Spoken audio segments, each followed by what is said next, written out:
New normal adalah skenario untuk mempercepat penanganan COVID-19 dalam aspek kesehatan dan sosial ekonomi. Pemerintah Indonesia telah mengumumkan rencana untuk mengimplementasikan skenario new normal dengan mempertimbangkan studi epidemiologis dan kesiapan regional. Indikator new normal saat pandemi corona, Menteri Perencanaan Pembangunan Nasional atau Kepala Badan Perencanaan Pembangunan Nasional Suharso Monoarfa menyampaikan beberapa indikator dari WHO dalam rangka skenario new normal di tengah pandemi corona. Indikator yang dimaksud adalah sebagai berikut. 1. Tidak menambah penularan atau memperluas penularan atau semaksimalnya mengurangi penularan. 2. Menggunakan indikator sistem kesehatan, yakni seberapa tinggi adaptasi dan kapasitas dari sistem kesehatan bisa merespon untuk pelayanan COVID-19. 3. Surveillance, yakni cara menguji seseorang atau sekelompok kerumunan apakah dia berpotensi memiliki COVID-19 atau tidak sehingga dilakukan tes masif.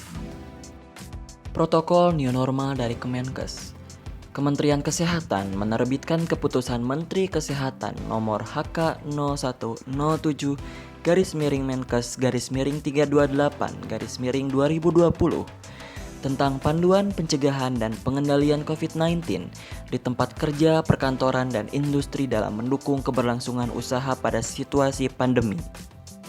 Peraturan Pemerintah Nomor 21 Tahun 2020 tentang pembatasan sosial berskala besar atau PSBB dalam rangka percepatan penanganan COVID-19 telah menyatakan PSBB dilakukan salah satunya dengan meliburkan tempat kerja. Namun dunia kerja tidak mungkin selamanya dilakukan pembatasan.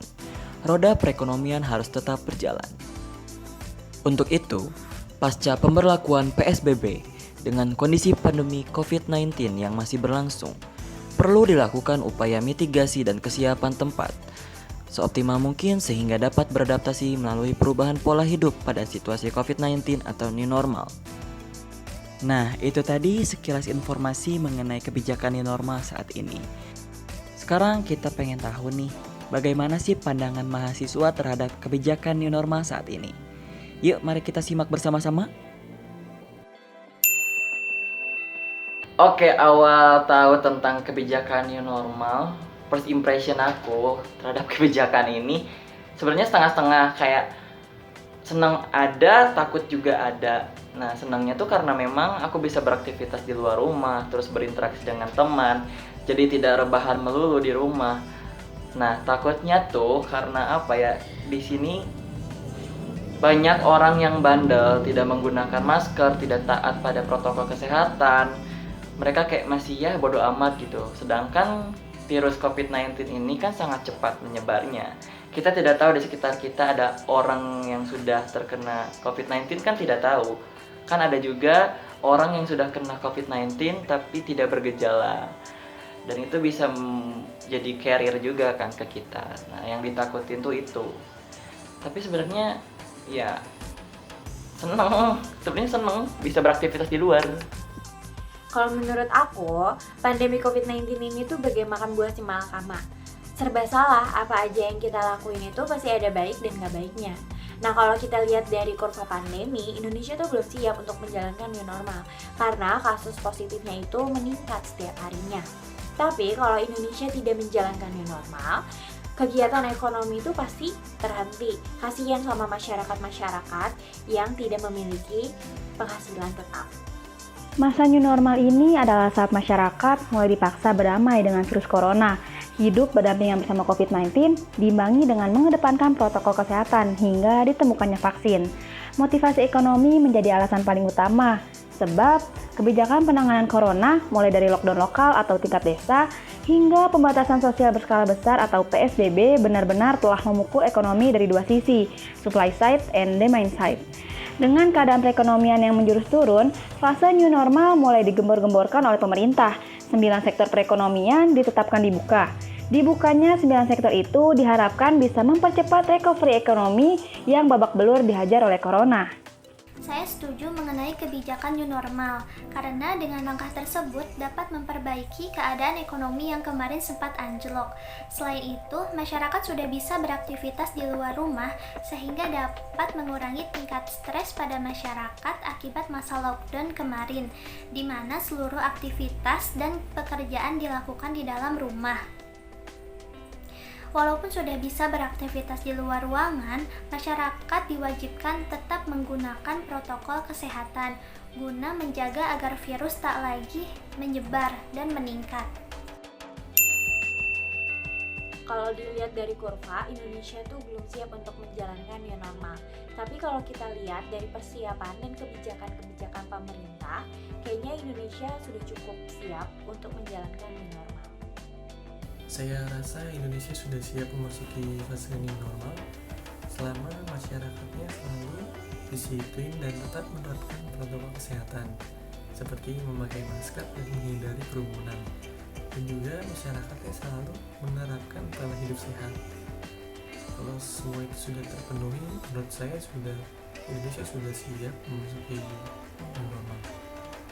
Menurut saya sudah siap karena pemerintah sendiri telah menerapkan standar operasional prosedur atau SOP, di mana perusahaan, lembaga, perorangan dituntut untuk melakukannya atau menjalankannya. Oleh karena itu, sekarang telah diberlakukannya SOP di setiap tempat seperti di kantor, mal, kendaraan, dan tempat lainnya. Dan untuk perorangan, pemerintah mewajibkan agar masyarakat mematuhi protokol kesehatan dan warga dihimbau untuk tidak melanggar SOP tersebut. Bisa gak sih Indonesia kembali hidup new normal? Kalau menurut saya sih itu 50-50 ya, karena itu balik lagi ke pemikiran masyarakat Indonesia bagaimana menanggapi kasus corona ini. Pemerintah sudah menjalankan PSBB seperti diam di rumah aja dan lain-lain, tapi nyatanya kasus ini malah meningkat gitu, bukannya menurun. Jadi ya balik lagi ke kesadaran diri kita masing-masing lah sebagai masyarakat Indonesia gitu. Kita mau mematuhi aturan pemerintah atau tidak. Jadi kalau misalkan ditanya gitu, apakah Indonesia siap kembali hidup new normal? Kalau menurut saya sih masih 50-50 ya, karena ada yang bisa dan tidak bisa. Seperti tadi masyarakat ada yang patuh dan juga ada yang tidak patuh. Bagaimana cara menjalani hidup setelah new normal ini di tengah pandemik? Oke, menurut aku ya seperti biasa. Kita boleh berinteraksi dengan teman di luar, melakukan aktivitas lainnya, tapi tetap kita harus memperhatikan protokol kesehatan. Kita harus menggunakan masker, terus juga rajin mencuci tangan, terus juga kita harus tetap menerapkan social distancing, physical distancing, jangan terlalu dekat dengan orang, kayak gitu. Ya kayak gitu sih kalau menurut aku. Kalau menurut aku, ya kita harus pakai masker kemana-mana, jaga jarak, dan juga tetap atuhi protokol kesehatan yang dianjurkan oleh pemerintah supaya pandemi corona atau kasus corona di Indonesia ini tidak meningkat. Cara menjalani hidup new normal saat pandemi COVID-19. Yang pertama, pada saat keluar rumah. Saat keluar rumah, terapkan langkah pencegahan dasar kapanpun dan dimanapun, dan pastikan untuk tidak keluar rumah jika sedang tidak enak badan. Penerapan physical distancing wajib dilakukan saat di luar rumah, dan jangan keluar rumah jika tidak penting. Saat kembali ke rumah, lakukan hal-hal berikut ini. Yang pertama, buka alas kaki sebelum masuk ke dalam rumah. Yang kedua, semprotkan disinfektan pada alas kaki maupun peralatan yang kamu gunakan. Yang ketiga, cuci tangan dengan air dan sabun. Yang keempat, lepaskan pakaian yang dikenakan dan segera masukkan ke dalam tempat cucian yang tertutup. Kelima, mandi dan berganti pakaian bersih sebelum bersantai dan berkumpul dengan keluarga. Yang kedua, saat bekerja di kantor. New normal membuat para karyawan kembali bekerja di kantor secara bertahap. Setelah beberapa bulan ini melakukan pekerjaan di rumah, agar tetap aman, kalian masih harus menerapkan physical distancing dalam setiap kesempatan. Saat meeting, usahakan ada jarak antar kursi minimal 1 meter. Dan saat makan siang, lebih baik membawa bekal dari rumah agar tidak berdesakan di kantin dan bertemu banyak orang. Apabila badan kamu sudah tidak fit, langsung izin pulang dan beristirahat, dan lebih baik tidak ke kantor terlebih dahulu jika memang tidak memungkinkan. Yang ketiga, ketika berbelanja. Ketika kamu diharuskan berbelanja untuk membeli bahan makanan, hal utama yang harus diterapkan adalah physical distancing. Pastikan kamu tidak menyentuh banyak barang di toko ataupun tempat umum. Dan jangan lupa membawa hand sanitizer untuk mengurangi resiko terkontaminasi oleh virus. Kamu tidak perlu berlama-lama saat berbelanja. Catat bahan belanjaan yang harus kamu beli dan segera ke kasir jika sudah mendapatkan. cuci tangan dengan sabun setelah bertransaksi dengan uang. Nah, untuk menjalani kehidupan di masa new normal ini adalah saat keluar rumah, terapkan langkah pencegahan dasar kapanpun dan dimanapun. Pastikan tidak keluar rumah saat tidak enak badan. Penerapan physical distancing penting dilakukan saat berada di luar rumah. Saat kembali ke dalam rumah atau saat pulang, pastikan langsung membersihkan badan dan berganti pakaian. Kemudian saat beraktivitas di luar rumah atau di luar ruangan, baik itu di kantor, dimanapun, harus menerapkan physical distancing. Usahakan membawa bekal sendiri dari rumah dan membawa peralatan makan sendiri agar tidak makan di tempat umum dan menggunakan peralatan bekas orang lain. Selalu memakai masker dan membawa hand sanitizer. Tentu saya akan membuat kebijakan-kebijakan yang harus berkaitan dengan dua hal, yaitu pemulihan kesehatan dan juga kestabilan ekonomi, seperti membuka kembali perkantoran-perkantoran dan tempat-tempat usaha dengan catatan tetap memenuhi protokol kesehatan. Jika saya menjadi pemerintah di tengah masa pandemi COVID-19 ini, saya akan menerapkan kebijakan-kebijakan tertentu. Salah satunya adalah kebijakan lockdown total di beberapa daerah yang disinyalir memiliki tingkat penyebaran COVID-19 yang tinggi seperti zona merah dan zona hitam. Diberlakukannya kebijakan lockdown total ini diharapkan mampu menekan penyebaran COVID-19 ke daerah-daerah lain. Untuk zona hijau dan zona kuning, tetap mematuhi protokol kesehatan dan mengedukasi mereka terkait bahayanya penyebaran COVID-19 kepada diri mereka. Misalkan saya menjadi presiden atau pemerintah, kebijakan apa yang saya terapkan, saya bakal menerapkan lockdown total. Dengan alasan apa? Dengan alasan kita lihat deh negara-negara Cina dia udah beres masalah corona. Ya kan? Meskipun corona berasal dari dia.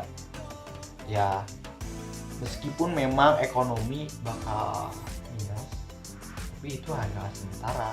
Kita bisa mengadakan normal kan dengan adanya sekarang. Kita lihat deh di Amerika belum beres kan masalah corona, apalagi di Italia yang memang memakan banyak. Jadi saya kalau misalkan jadi presiden, saya bakal melakukan lockdown total. Apalagi sekarang ya di Indonesia. Ya, sekolah aja sampai nanti Januari. Tentu harus ditindak tegas dengan cara diberikan hukuman agar mereka gerak. Karena apa? Karena keegoisan mereka bisa membahayakan orang lain. Jika ada perusahaan atau seseorang gitu yang melanggar protokol kesehatan atau melanggar anjuran pemerintah, ya saya sarankan sih untuk kalau perusahaan ya untuk segera ditutup lah gitu. Soalnya kan kita juga siapa sih yang nggak mau gitu hidup normal lagi, tapi buat mereka yang bandel gitu, aturan ada penindakan khusus dari pemerintah, seperti kalau perusahaan didenda berapa juta atau segala macam, atau per orang ya didenda juga gitu. Jadi mereka ada efek jerak untuk tidak melanggar aturan pemerintah gitu. Menurut saya, jika ada perorangan atau perusahaan yang tidak mematuhi protokol kesehatan di tengah masa pandemi COVID-19 setelah diberlakukannya kebijakan normal, memang sangat disayangkan. Karena dengan begitu mereka belum menyadari betapa pentingnya menjaga diri mereka dari penyebaran virus corona, yang memang virus corona ini sangat berbahaya bagi diri mereka karena dapat mengancam nyawa mereka. Mungkin untuk perorangan bisa saya tegur secara langsung ketika mereka tidak mematuhi protokol kesehatan seperti tidak mengenakan masker, tidak berjaga jarak, berkerumun dengan orang banyak, dan lain sebagainya. Mungkin bisa saya tegur secara langsung. Namun untuk perusahaan, mungkin saya berharap pada pemerintah dapat menegur perusahaan yang tidak menerapkan protokol kesehatan agar dapat menerapkan protokol kesehatan di lingkup perusahaan mereka. Seperti itu. Kalau misalkan ada perorangan atau bahkan perusahaan yang melanggar protokol kesehatan, kalau menurut saya pribadi sih, pemerintah memang udah mengeluarkan protokol kesehatan seperti apa, dari A sampai Z udah dikeluarkan. Cuma kalau menurut saya pribadi, pemerintah harus bisa menindak tegas, terkhusus lagi di aspek perusahaan, karena di perusahaan kan yang bekerja bukan hanya 1 atau 2 orang, tapi banyak sekali kan. Nah, pemerintah harus bisa, yang pertama mungkin berkonsolidasi dengan pihak PR atau humas perusahaannya, dan juga kalau misalkan masih ngeyel, maka harus ditindak tegas perusahaan tersebut. Oke, saran aku untuk masyarakat Indonesia yang sekarang sedang sama-sama berjuang untuk melawan virus COVID-19 ini, yang pertama kita harus sadar diri, maksudnya dalam arti sadar akan pentingnya kesehatan. Kita harus tetap taat pada protokol kesehatan, menggunakan masker ketika kita beraktivitas di luar, terus juga rajin mencuci tangan, pola hidup harus bersih. Seperti itu. Karena memang karakter masyarakat Indonesia ini jago banget dalam melanggar aturan. Masih banyak banget di luar sana yang tidak menggunakan masker, terus juga tidak menerapkan social distancing, physical distancing. Pokoknya masih banyak orang-orang yang bandel. Maka dari itu, tolong dari sekarang biasakan hidup lebih teratur. Biar apa? Biar COVID-19 ini cepat hilanglah di Indonesia dan kita bisa beraktivitas normal lagi seperti sebelum pandemik ini muncul. Jadi tidak new normal, tapi udah normal kembali. Seperti itu. Jadi untuk masyarakat Indonesia, ayo kita sama-sama harus taat pada protokol kesehatan. Harus sadar diri, sayangi diri kalian sendiri, sayangi juga orang tua kalian, keluarga kalian. Kayak gitu. Saran untuk masyarakat agar menjalankan protokol kesehatan. Teman-teman semua, terus lagi yang nonton video ini harus jaga kesehatan. Tetap di rumah saja. Karena ini adalah wabah yang mendunia dan sekarang kita sudah merasakannya dari aspek ekonomi, dari aspek pendidikan dan lain sebagainya. Maka oleh karena itu, yuk kita sama-sama membantu pemerintah untuk membereskan wabah yang ada di Indonesia ini agar kita bisa beraktivitas seperti biasanya, ke kantor seperti biasanya, ke sekolah atau bahkan ke kampus seperti biasanya, dan kita bisa bertemu dengan teman-teman. Oleh karena itu, tetap di rumah, jangan lupa cuci tangan, jangan lupa pakai masker. Teman-teman, new normal ini bukan sebuah euforia yang kemudian diekspresikan dengan merasa bebas. Bebas untuk melakukan apapun, bebas untuk bertindak apapun, bebas untuk siapapun dengan mengabaikan protokol kesehatan, dengan mengabaikan kebiasaan baru yang harus dituntut. Sayangnya, peningkatan aktivitas masyarakat ini tak disertai dengan peningkatan kesadaran untuk menerapkan protokol kesehatan. Di banyak tempat, orang masih bebas berkerumun tanpa jaga jarak dan mengenakan masker. Jika kebiasaan ini terus berlangsung, tentu cita-cita untuk memulihkan ekonomi dan menurunkan kurva penularan bagai panggang jauh dari api alias nggak mateng. Dengan demikian, bisa-bisa new normal bukannya jadi anugerah, tetapi justru jadi bencana. Semoga saja tidak demikian. Kenapa harus melakukan new normal? Tentu jawabnya karena kita harus tetap waspada dengan pandemi COVID-19 ini yang belum usai. Kuncinya ada di masyarakat. Jangan sampai masyarakat dan kita semua tidak disiplin menyebabkan munculnya klaster baru COVID-19. Semua orang tidak ingin hal ini terjadi. Jadi, mari masing-masing orang menjaga dan disiplin diri dengan tetap menerapkan protokol kesehatan.